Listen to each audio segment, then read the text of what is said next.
I'm Coral. And I'm Mylie, and we're going to show you guys how to run a Handsworth basketball game from start to finish. The first thing we're going to do is grab the score table. This is the score table, and it's usually kept here in the corner of the gym. The score table should line up in the middle with this black center line. This blue line is the perimeter of the court, and the score table should be about this far away from it. If you can't remember that distance though, it should be about enough space for a player to stand in front of. There are two score clocks in the Handsworth Gymnasium, one over there and one over there. We'll show you guys how to turn them on now. To turn it on, you just go to the scoreboard power box and you flip these two switches.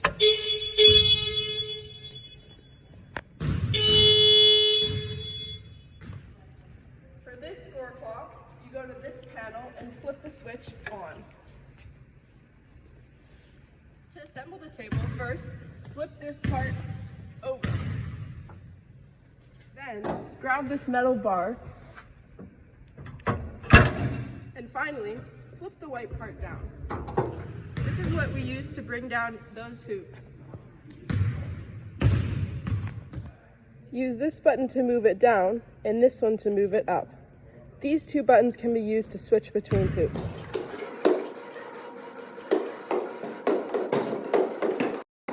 One eternity later. This can be found in the gym office in this cubby. We also need the score console from here, which is in this black bag. The first thing you'll need are these two black cords. Plug the cords into outlets J1 and J2. Plug the ends of the ports into this main outlet and this main outlet. Next, we'll plug the score console into the orange extension cord, which can be found in the PE office. Plug the extension cord into one of these four outlets. Oh no, we forgot to put the protective mat on the cords. This is what controls the shot clock. We'll explain what that is later. Plug this into J7. Now we'll turn on the console to activate the two boards. Now we'll set the time until the game starts. Ask your referee how much time they would like you to add to the clock. To do this, hit Set Main Clock, then add the amount of time, hit Enter, and start. This is the possession arrow. It tells the ref who has possession at what time in the game. We'll tell you how to set it up later. Plug it into the extension cord. While the game's about to start, it's time to set up the chairs. To do this, we're going to need a key, which you can find in the gym office. It looks like this. This is where the chairs are, in room 1064, general storage by the library. Now, grab a stack of chairs. On each side of the court, set up 15 chairs behind the white line. There should be 2 coach chairs on one side of the black line, and the rest on this side for players. Now, grab this bin of cupboards from the office because Handsworth is special. This is the basketball scorebook. You can find it in the office.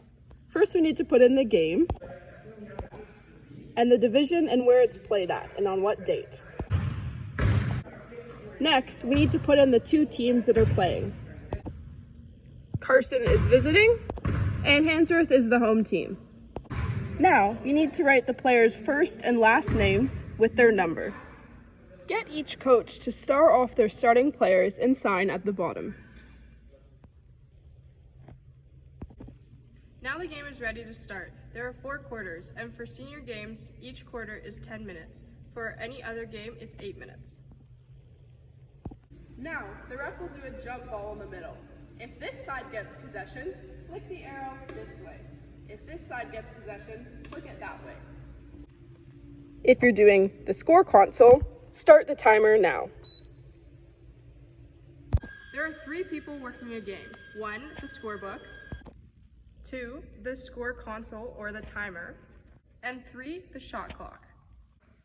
This is the shot clock. It outlines the amount of time that the players have to shoot the ball.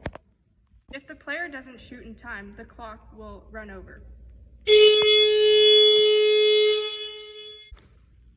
As a shot clock timer, it is your job to reset the shot clock back to 30 seconds every time A, the ball hits the rim, or B, the ball goes into the hoop.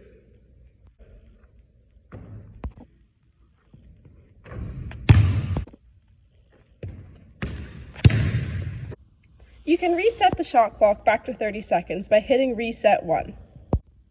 If the ball goes in the hoop, hold reset 1 until the ball is inbounded back to ensure that it doesn't start counting down before the play resumes.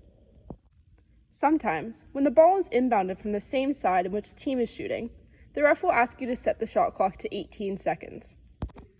Shot clock to 18! To do that, hit reset 2. If a player shoots outside of this gray line, semicircle, it is called a 3-pointer.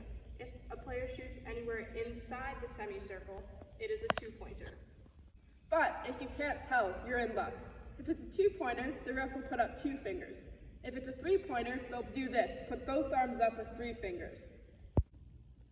To record points on a score sheet, first put the number of points that the player scored in their section. Make sure to note which quarter it's in. For example, player number 1 on Carson just scored a 2-pointer in the first quarter, so I put a 2 next to his name. Now, I will also put a 2 in the visitors column to indicate that they have 2 points. Say, for instance, player number 6 on Carson now scores a 3-pointer. Now, visitors would have 5 points. Handsworth makes a comeback, though, and number 4 makes a 3-pointer. Now, Handsworth has 3 points. You will never have 2 columns with points. One of them will always be a line. To record points on the score console, you can press score plus 1, score plus 2, or score plus 3. If you make a mistake, though, you can always take one away. You can do the exact same thing for the guest team. Score plus 1, score plus 2, or score plus 3. Uh-oh, one player got a foul. What will happen now? 3, 2. The ref will blow their whistle and do this motion. Then they'll come over to you and tell you who committed the foul. Foul, white number 2. You would go to the appropriate team, and you would mark down which player did the foul. You can use this guide at the bottom to know which marking to use. If it's in the first quarter, you would use a slash going this way. So we will put a slash to the number 1 foul there. Then we also need to update team fouls. So we would go to team fouls here, go to the top column, and mark off 1 foul. These are the different markings that you would use to mark fouls throughout the game. If a team gets more than 5 fouls in 1 quarter, it will go into bonus, which means that when a foul is committed, the other team will get to do free throws. When a foul happens, the player will usually get 2 free throws. You would indicate this by drawing 2 small dots where you would put their points. If they make 1, color in 1 dot. If they make 2, color in both. Fill in the score appropriately.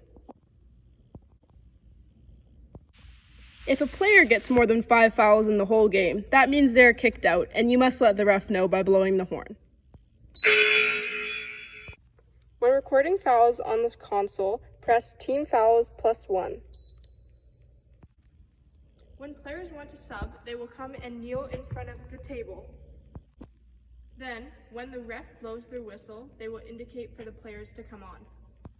When the ref has whistled on the players to sub, blow the horn. Now that the first quarter is almost done, we'll show you what to do to get ready for the second quarter. At the end of the first quarter, you need to draw a line where the points stop.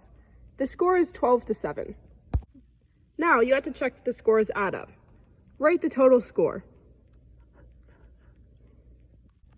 Note that next quarter you'll be writing the points in this second quarter column. Breaks between quarters are usually a minute, except during halftime, where you will ask the ref how long they want the break to be. I want a timeout during the next whistle. When a coach asks for a timeout, wait till the next whistle and then blow the horn and tell the ref that the coach has asked for one. The coaches only get 2 timeouts per half, except in the second half they get 3. To record the timeout, cross off the number 1, number 2, or number 3 for the appropriate team with the appropriate marking for that quarter. If the coaches used all their timeouts, let them know. Now it's the fourth quarter and the game is almost done. Here are some things to note. Now that the game is over, circle the 2 final scores. Get all the appropriate people to sign at the bottom. The score sheet actually makes 2 imprinted copies underneath. Once the game is done, give 1 to each coach. Thanks. Now that the game is done, first turn off the score console, then turn off the scoreboards using the wall panel, and then unplug everything. Then put everything neatly away. Put the score console back in the closet in the office. Then put the hoops back up. Put back the score table and stack the chairs and then bring them back to their room. We hope this helped and thanks for watching. That's better. Also, don't forget to follow HSS Athletics on Instagram.